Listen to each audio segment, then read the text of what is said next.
Hello and welcome to the Wellness Connection podcast with Fiona Kane. I'm your host, Fiona Kane, and today I'm actually going to be giving you 6 tips to healthier skin. So it's something that I see in my clinic, people coming in with skin issues. So I thought I'd give you some ideas of some things you can do to really support healthy skin. And before I even start with those, yes, skincare, I believe, is important.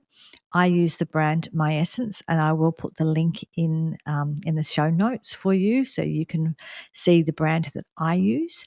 But essentially, I use My Essence. It's organic. It's really organic and beautiful, nourishing skin product that doesn't include all of the extra sort of alcohols and chemicals and water's a chemical. So when I say chemicals, I mean nasty chemicals. So, because sometimes people say chemicals and it's like, oh, no, lots of things are chemicals. They're not necessarily bad, but I mean the nasty ones, right? So, essentially, it's a beautiful, beautiful products. And I use those and I've been using those for many years now, maybe 12 or 15 years or something. Lovely. So I think a good skin regime is a good thing. However, you can't fix on the outside what you won't fix on the inside. So you really got to fix it on the inside first, or on the inside as well. You'll get more results, I believe, from getting the inside right than just about skin creams and things like that. Although I think both are really useful, but yeah, one without the other, I think they need to go together. So the things I do that I know that are really supportive for skin health, the first one I would say is vitamin A. And vitamin A is the actual active form of vitamin A is in things like liver, fish, eggs, and dairy. So you'll find it in things like cod liver oil. It's in the egg yolks, which are very healthy for you. Don't let anyone tell you that they're not healthy unless you're allergic to them. Then eggs and egg yolks are very, very healthy. Lots of nutrition. I eat loads of them. And also the sort of pro-vitamin A, which is kind of before it actually turns into vitamin A officially, is also in all of the colourful vegetables. So that anything that's kind of orange and yellows and that kind of thing. But I believe it is important to have both provitamin A and the actual vitamin A, which is in the, like I said, the liver, fish, eggs, and dairy, because not everyone can convert the provitamin A into active vitamin A. So I think it's good to have both.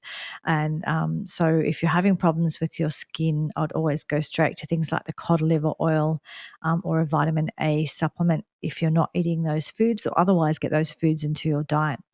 So again, before you do any supplementation, get the right advice. I don't just advise people just go out and do a supplement on their own without support, because you need to know what's safe for your medications and what's safe for you and what the right dosage is, etc.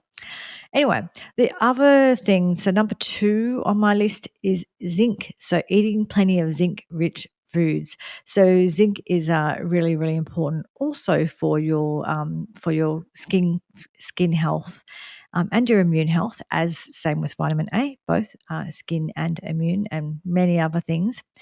So zinc and vitamin A are actually both very much involved in kind of wound healing and healing of the skin. So really important nutrient. Now, zinc is in things like nuts and seeds, so you've got like your sunflower seeds and your pepitas, your little pumpkin seeds. It's also in walnuts and almonds, and it's also in things like red meat, pate, again, the liver, oysters, eggs, chicken, turkey, and mushrooms. So zinc is another one that's really, really important for healthy skin. So the next one is your vitamin C and bioflavonoids, and they come together in nature's great package, because that's what you will get in something like when I was talking before about the orange foods and the yellow foods. Well, pro vitamin A, it would actually be classed in the as a bioflavonoid or in that sort of similar same category, right? So when you see something that's got vitamin C in it, like an orange, also that color would indicate there is flavonoids, bioflavonoids in there. And bioflavonoids come in many colors. So it's what you see, sort of things like capsicum and berries and, broccoli and all of the different colors of the rainbow, essentially. So if you're eating vegetables and a little bit of fruit, all the colors of the rainbow, you're getting those bioflavonoids. They are also in red wine. Resveratrol is in red wine, but the alcohol can have a detrimental effect on your skin as well. So I'm really sensitive to grapes, so that's not a good idea for me. And also, of course, just that your liver dealing with it, all that sort of stuff. So in general, too much alcohol is actually very aging for the skin, but the occasional glass of red wine for most people would be beneficial. So depends on how much you're having, but alcohol generally is very, very aging. So just have an awareness around that. You can do all these great things, but if every Friday and Saturday and Sunday you're going out and overdoing it with alcohol, it's really, really going to affect your skin. And it goes without saying, but smoking has a real oxidative effect, right? So oxidation is kind of a breaking down and damaging. And so when you have a lot of things that do oxidative damage in your body, you age besides all of the health issues, because what you're aging on the outside, well, you're aging on the inside as well. So what's happening to your skin might be happening to your arteries, etc. So when we talk about all of these things like vitamin C, which is an antioxidant, and bioflavonoids, that sort of thing that have an antioxidant effect, they are kind of stopping that aging and stopping that breaking down and that damage, right? So something like smoking causes a hell of a lot of oxidative stress, a hell of a lot of damage. You have to have a lot of nutrition to make up for that. So what we want to do is things that have antioxidant and supportive and nourishing, and not things that are sort of pro damage and pro oxidation, right? So the next thing is ensuring that we have enough of a good gut bacteria, the microbiome, because the microbiome is involved in a lot of support as far as absorbing nutrients, but also making nutrients. So that balance of gut bacteria really, really will affect your health overall and your skin health. So it will affect how well your detoxification is happening. So how many toxins get out of your system, how many toxins get out of your system, how easily and how well they get out of your system, but also it will affect, like I said, your nutrition. So what nutrition you make, what nutrition you absorb, and also if you are inflamed, if your body is inflamed, then often your skin will be inflamed. So if your gut bacteria is out of whack and therefore you're inflamed, then it often will show up on your skin. The other thing too is when we eat, when our gut bacteria is out of whack, we do tend to crave more sugar and more carbs, because that sort of the bacteria that sort of causes issues really craves those things. So it wants to multiply. So it encourages you to crave those foods. And the more of the basically junk food that you eat and the sugar you eat, the more skin issues you're going to have. So it sort of becomes this self-fulfilling thing. So the kind of things that can help, again, all of the foods I've already mentioned, anything, all the colors of the rainbow, that's where you have all that lovely nutrition and all of those different fibers that will feed your microbiome. Also, things like yogurts, so live foods, so things like kimchi and yogurt and sauerkraut, and and some sort of fermented tofus and things. So fermented foods and live and fermented foods also support your gut bacteria. So the next category we've got, which is officially number 5, but I added a few other things in there as well, is healthy fats. So healthy fats are also really, really important for a healthy skin. And it's one of the things that can be quite aging for people, because what I find is a lot of people do these like really, really low fat diets for a really, really long time, and they do end up with that sort of aging happening, because the fats are required for so many reasons, but you actually need fats to absorb fat soluble vitamins, which includes vitamin A and vitamin D, of course. Vitamin A, D, E, and K, they're your fat soluble vitamins. And essentially, you need good fats for so many things. So whether it be healthy skin, whether it be healthy brain cells, whether it be nerve cells, whether it be making hormones, and all of our sex hormones are made from healthy fats. Healthy fats are quite anti-inflammatory, so a good fish oil is like very anti-inflammatory, so it's calming down that inflammation. And so, really good healthy fats supporting your hormones and supporting your skin and reducing inflammation are really, really good for your skin. So, like I said, things like fish oil, so like the oily fish like salmon, mackerel, your avocado, your cold pressed extra virgin olive oil, also like the herrings and sardines. So that Nordic kind of oily fish, they know what they're talking about. They're eating the healthy foods. And things like eggs, again, your egg yolk. So you've got the good fats in there. Basically, nuts and seeds, full fat dairy, that kind of thing. So just making sure you're having plenty of the good fats, because they are really, really supportive of healthy skin, of making lots of different things in your body, reducing that inflammation, making the hormones, everything you need pretty much for healthy skin. So my official number 6 today is actually talking about hydration.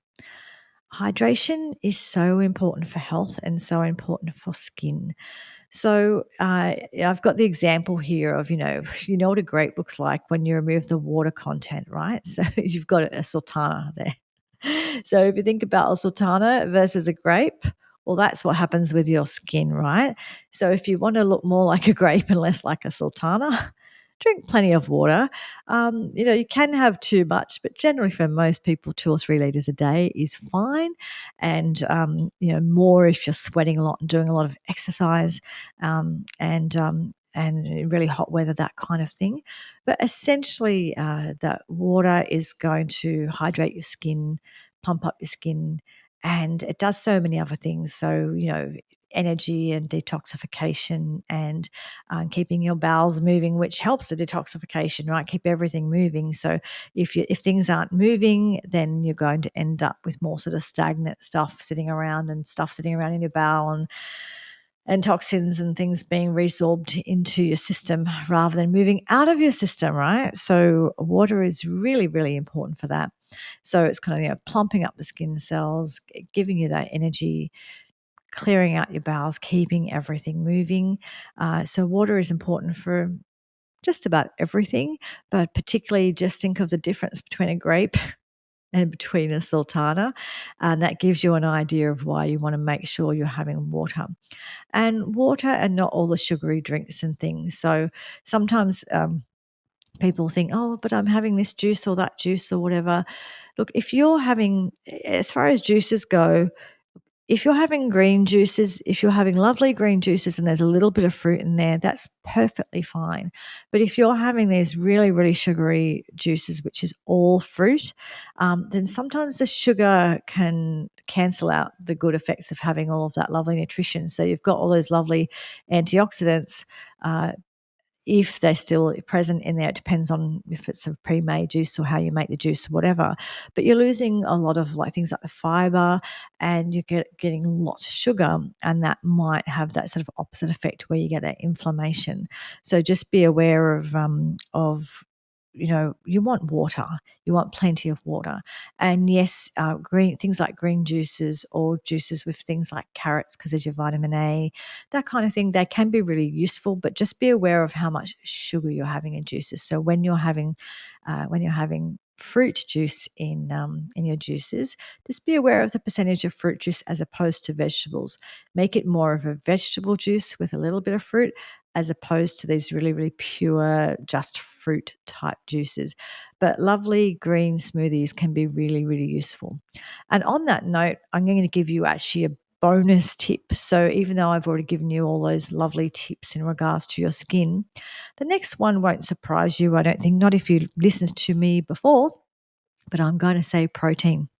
If you think of what your skin is made from protein, right? So skin, muscles, all bones, it's all made from protein. So if you're not eating protein, you won't have the essential amino acids that you need to build healthy skin. So when you have a low protein diet or you're not absorbing your protein foods very well because you've got gut issues, you'll often come up with skin issues. So please ensure you're eating protein. My favorite proteins are the kinds that come from animals. So whether that be the animal itself, like the fish, chicken, beef, lamb, whatever it is, or whether that be their products such as eggs and dairy. Look, dairy is one of those ones. For some people, it's good for their skin, and some people, it's not. Dairy is not good for my skin. I'm quite reactive, so it kind of will cause me to get that sort of like eczema sort of breakouts. So with dairy, you kind of have to it can be good for your skin or not. The nutrients can be great, but if you're a bit reactive to dairy, it can be a problem. But in general, I love the lovely proteins from animal sources, but also you can get protein from nuts and seeds and tofu and from things like legumes, like your chickpeas and lentils and those kinds of things. Protein is really, really vitally important for your skin because it's what your skin, bone, muscle, all of that is made from. So just to sort of always is the core principle with everything from a dietary point of view. I'm always going to say, where's your protein? Make sure you add the protein in, start with the protein, and then you add all those lovely, colorful vegetables with all of those antioxidants and bioflavonoids and things like fiber and something that sort of includes the fiber that's going to feed your microbiome as well as the good fats. Of course, avocado. And avocado can be a great one to add into things like smoothies as well. So when you're having that green smoothie, adding that bit of avocado when it's going to keep your blood sugar levels balanced. It's really good for reducing that inflammation, feeding the microbiome, and all those good fats for all that good nutrition as well. And like I said, those oily fish, those herring, mackerel, that kind of thing. So a lot of us are really turned off by oils because we've been taught that oil is bad, but we actually do need oil. It's just a good quality oil. The kind of oils that are really, really bad for your skin are those really, really cheap vegetable oils that come in their clear plastic container. So whether it's canola oil or margarine or cottonseed oil, and especially any oil that's been heated over and over again, like in a deep fryer, those kind of oils are like pro-oxidant. They cause oxidative stress and damage.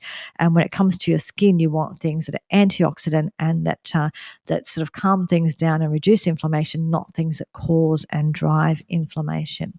So they're my tips for healthy skin. And along with that, it would be, all of the basic things like getting enough sleep, managing your stress. Those things will all, of course, affect your skin too. But anyway, I hope that was useful for you to learn about healthy skin and the things that you need for healthy skin. Oh, the other thing I would add, and it's a protein-based thing as well, but something like bone broth. Bone broth is a really great supportive thing for your immune system, for your skin, for your bones, so many things. So I drink bone broth as well, and it's got collagen in there, right? So when you're hearing about all the skin products and they're talking about collagen, that's what they're talking about. And you can put that on your skin, but you're going to get a lot more benefit from having it from within.